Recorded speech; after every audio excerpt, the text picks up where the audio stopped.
어떤 조직에 의존하지 않고도 개인이 충분히 1인 기업으로 활동하고 성공할 수 있는 지금 인프라가 다 갖춰진 거고 사실은 그런 기술을 개발한 게 실리콘밸리라는 거죠. 노마드의 특징은 다른 가치보다는 어떻게 우리가 예술성 이런 것보다는 이동성에 중점을 두는 거죠.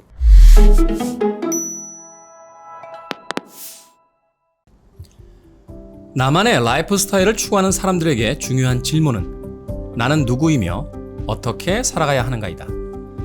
이들은 자신의 삶에 의미를 부여하고 자신의 정체성 형성에 기여하는 물질 외적인 가치를 찾는다. 이처럼 라이프 스타일을 개인의 성향이라는 틀에서 인식하고 분석하는 것이 확산되면서 최근 자존감, 힐링, 비혼, 홀로 살기 등의 키워드가 부상했다. 그러나 사회에서 심리적 자존감만으로 정체성을 실현하는 것이 가능한지, 나다움이 나라는 존재에만 국한되는지를 질문해야 한다. 역사적으로 라이프 스타일의 본질은 나와 물질의 관계에서 출발한다. 물질을 나의 삶의 어디에 두는지가 나의 라이프 스타일을 결정하는 것이다. 안녕하세요. 게으른채 읽기의 김태훈입니다. 세상이 빠르게 변한다라는 이야기를 하게 되는데요. 그 이야기를 다시 한번 반복하지 않을 수 없습니다. 4차 산업혁명, 또 디지털 시대에 우리가 살고 있는 삶의 방식들이 정말로 빛의 속도처럼 빠르게 변하고 있는데, 이런 시대에 우리는 어떻게 살아야 하는가가 아마도 가장 절실한 화두가 아닐까 생각해 보게 됩니다. 다양한 라이프 스타일에 대해서 심도 있는 이야기를 건네주는 책이 도착했습니다. 바로 인문학 라이프 스타일을 제안한다 인데요. 이 책의 저자인 모종린 작가님과 함께 이야기 나눠보도록 하겠습니다. 작가님 안녕하세요. 안녕하세요. 반갑습니다. 여러분은 지금 김태훈의 게으른 책 읽기를 함께 하고 계십니다. 저는 인문학 라이프 스타일을 제안하다의 작가 모종린입니다.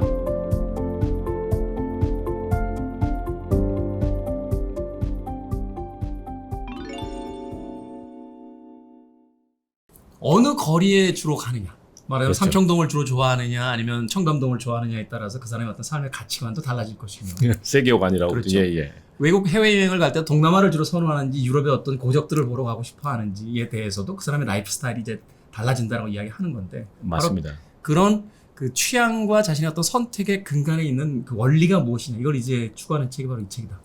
그렇죠. 원리, 뭐 어떻게 보면 세계관, 어떻게 보면 그걸 이제 라이프 스타일이라고 부른 거죠. 제가 라이프 스타일이라고 부른 건데, 우리가 말씀하셨듯이 우리가 알아요.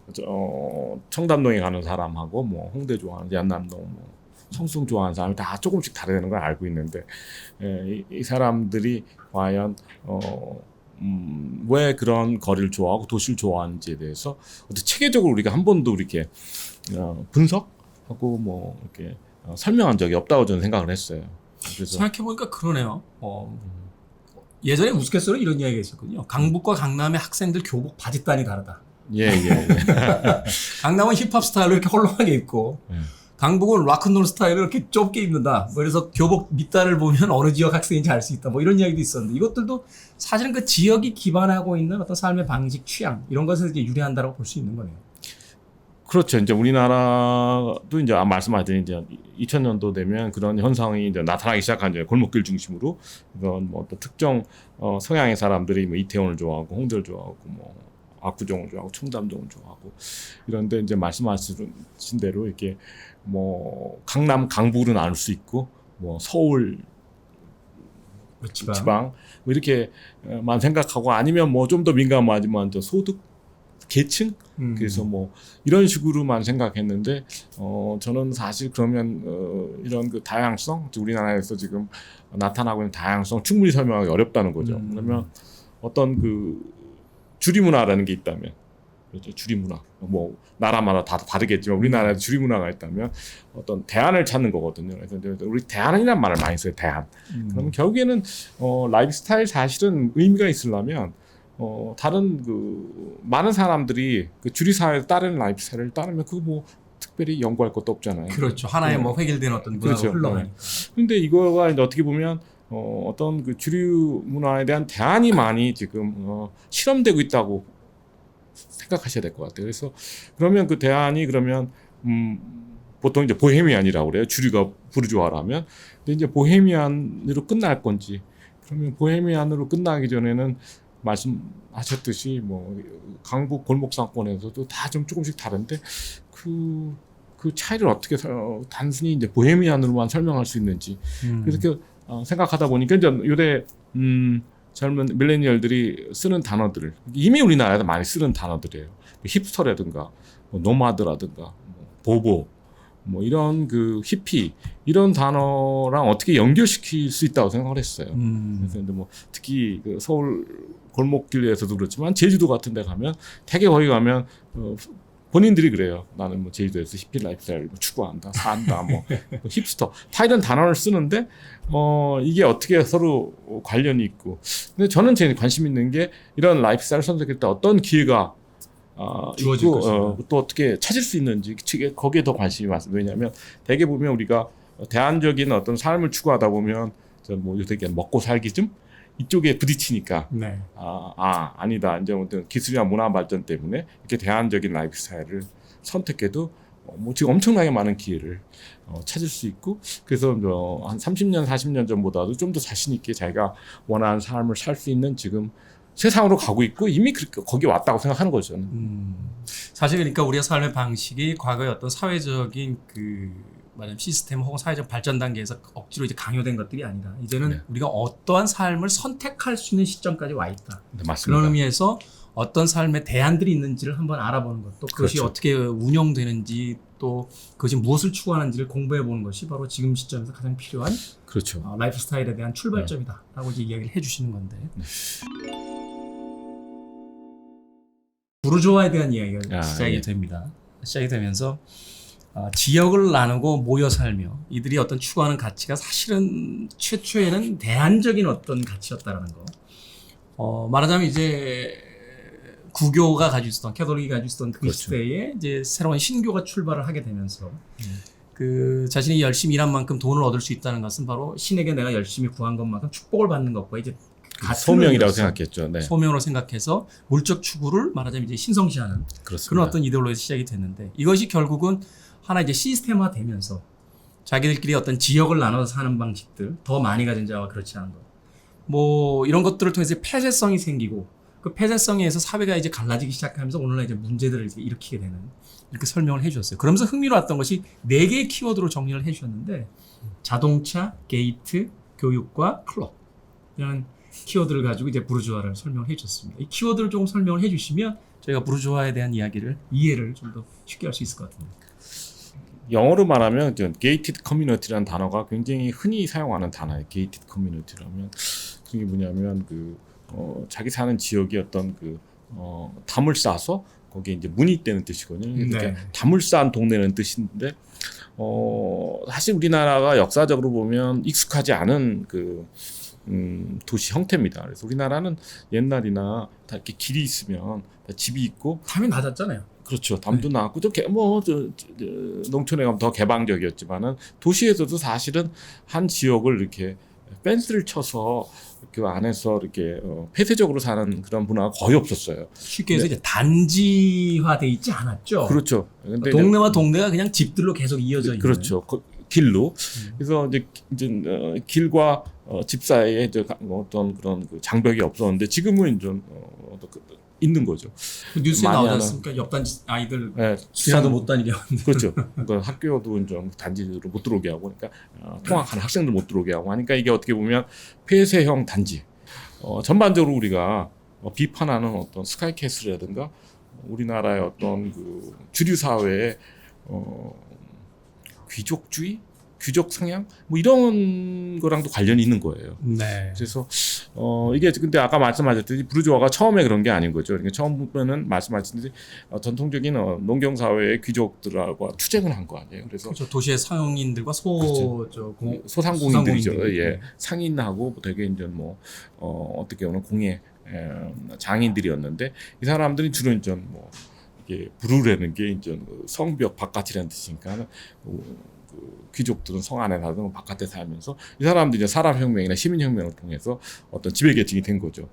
근데 19세기 중반 넘어가면 자기들이 그렇게 쌓아왔던 귀족화가 되는 겁니다. 그것이 거대 자본이 형성이 그러면서 되기 독점 자본이 생기고 보통 이제 독점 자본, 거대 자본이라고 얘기하는데 그 대기업이 생기고 기업 집단이 생기고 또 어떻게 보면 금융 자본이 생기고 이러면서 어떻게 보면 1920년대 가면 벌써 뭐 프랑스도 그렇고 전 세계적으로 그때가 이제 우리 그 개스비에서 나온 영화에서 나온 것처럼 보시면 뭐 재즈 시대라고 하는 네. 소위 1920년대. 그렇죠. 그때 완전 귀족적인 그 라이프스타일이 이제 부르주아의 보편적인 라이프스타일을 자리 잡는 거죠.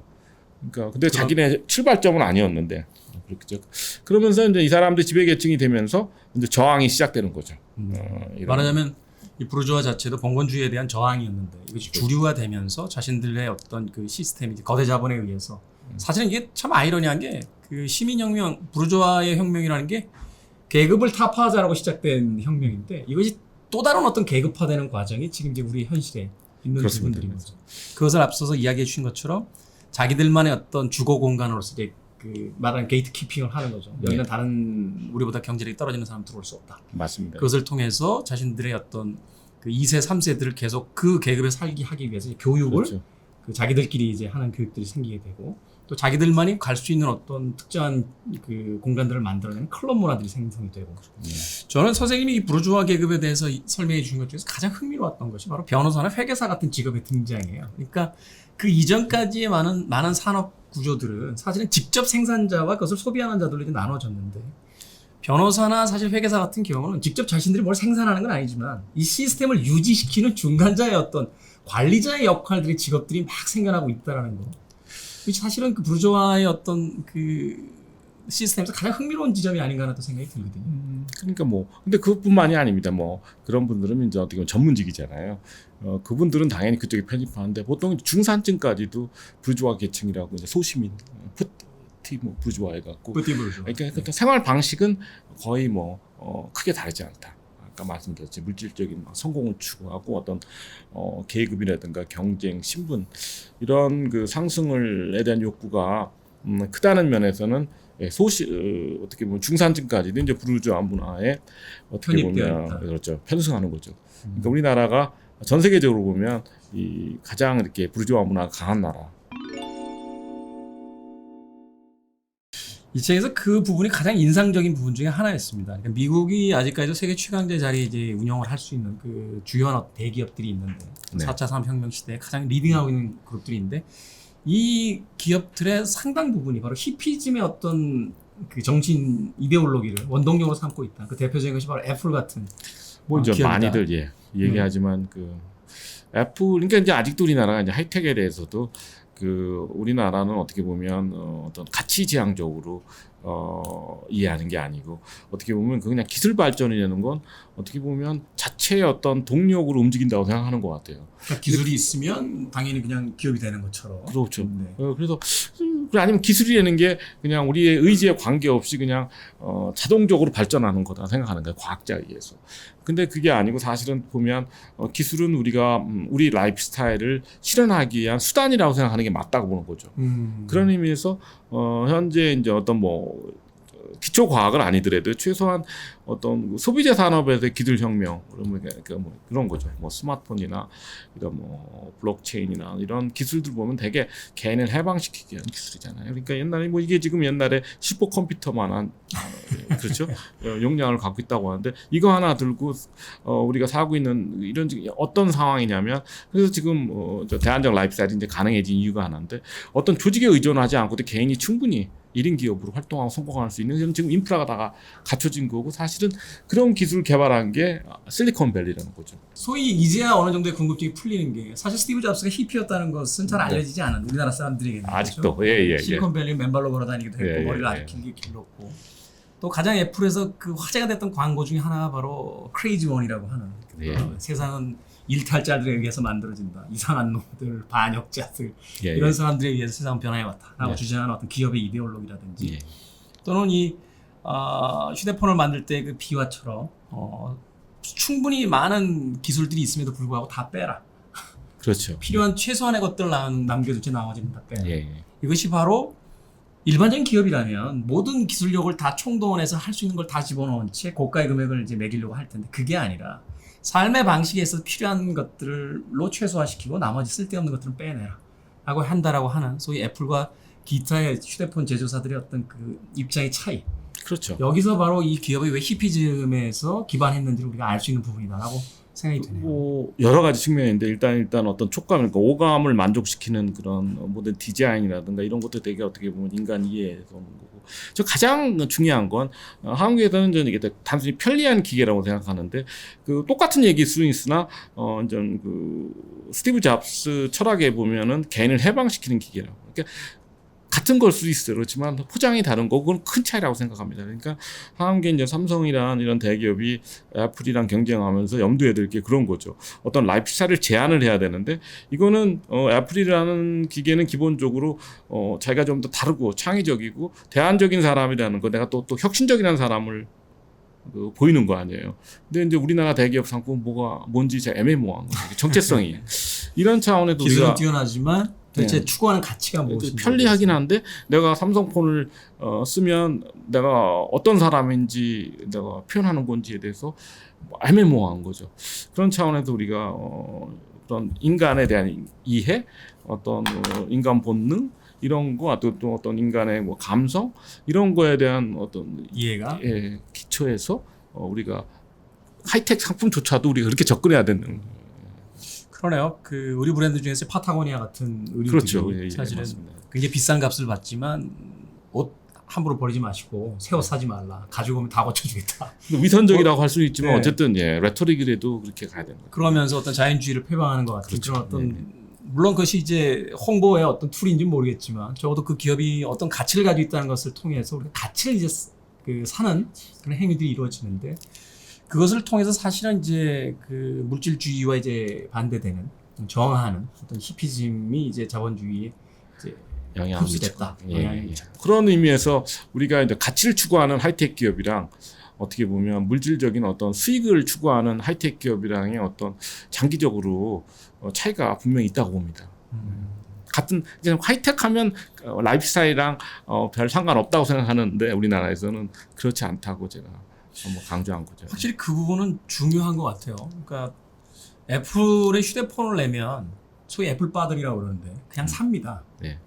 근데 기타의 제조사에서 휴대폰을 내면 꼼꼼히 기능과 가격을 보거든요. 네. 그러니까 기업이 어떤 가치를 가지고 있느냐, 가치를 추구하느냐에 따라서 소위 로얄티라고 하는 그 기업과 그 기업의 어떤 제품에 대한 충성도가 만들어지느냐, 그렇지 않느냐의 어떤 차이도 같은 것들이 이제 등장을 하게 되는 것 같은데 그것이 사실은 바로 어떤 삶의 방식, 생활의 방식, 또 정치적인 어떤 입장을 가지고 있었던 그 것으로부터 이제 얻어지게 되는 것들이다라고 네. 해주신 것 같습니다.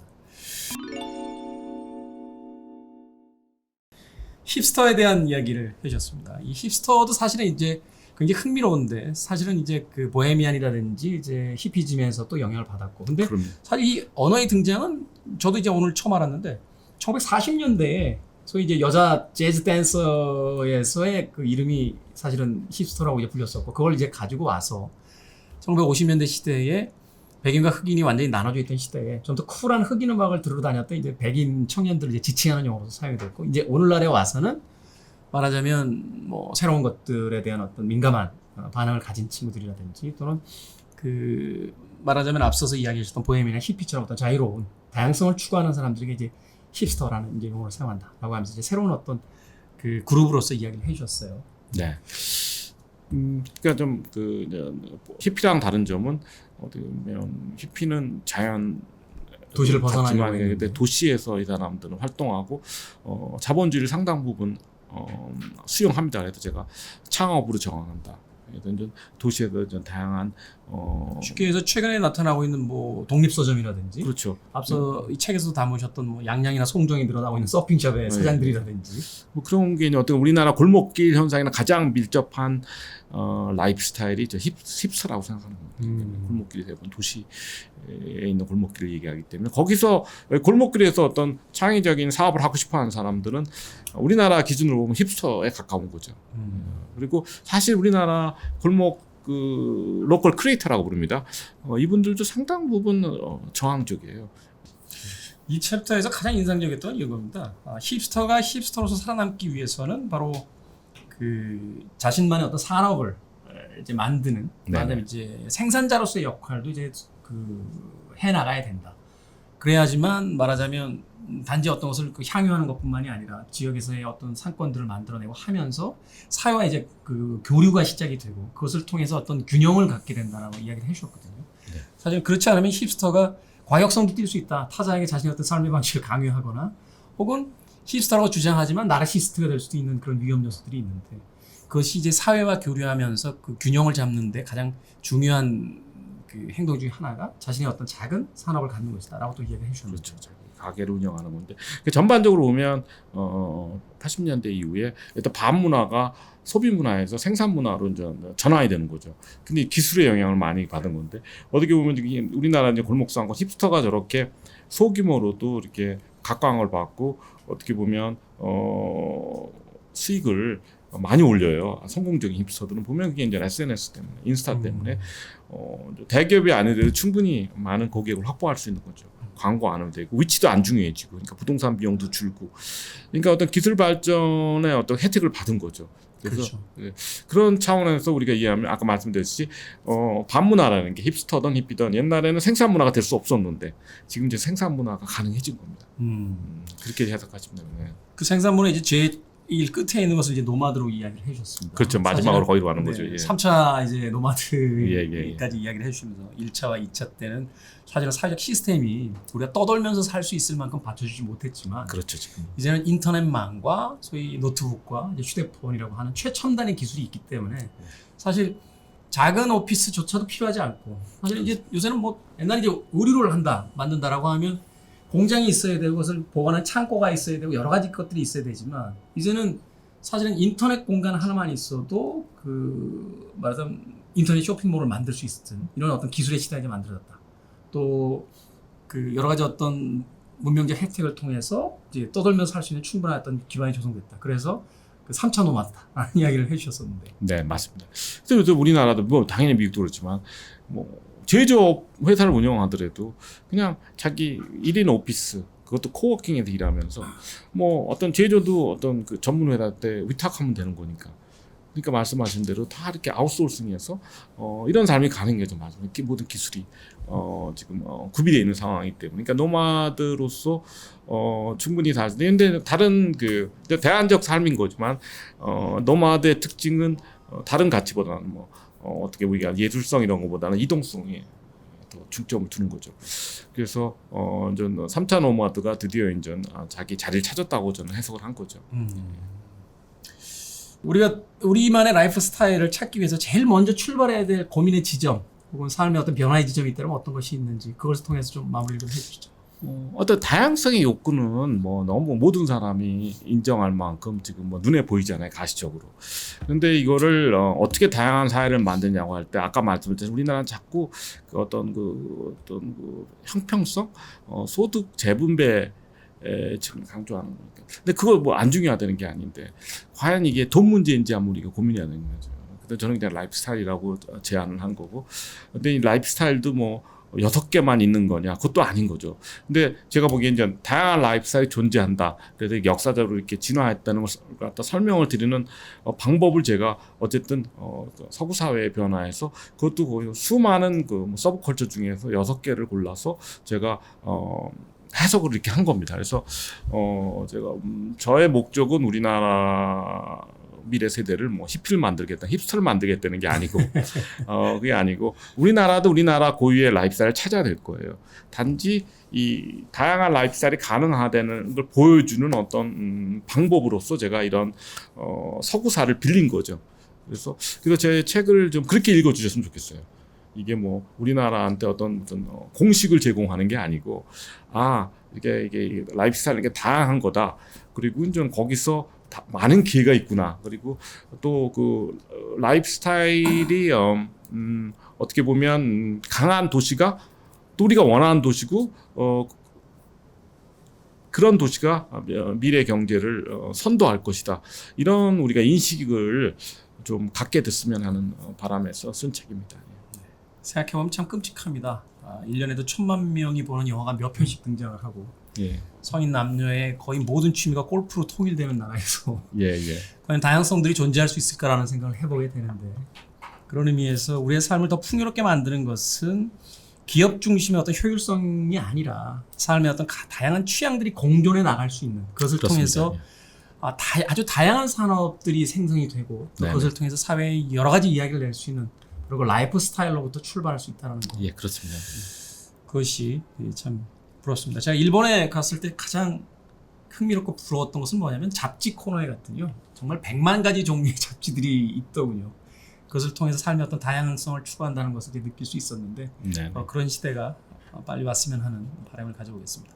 자, 모종린 작가님과 함께 인문학 라이프 스타일을 제안한다 이야기를 나눠봤습니다.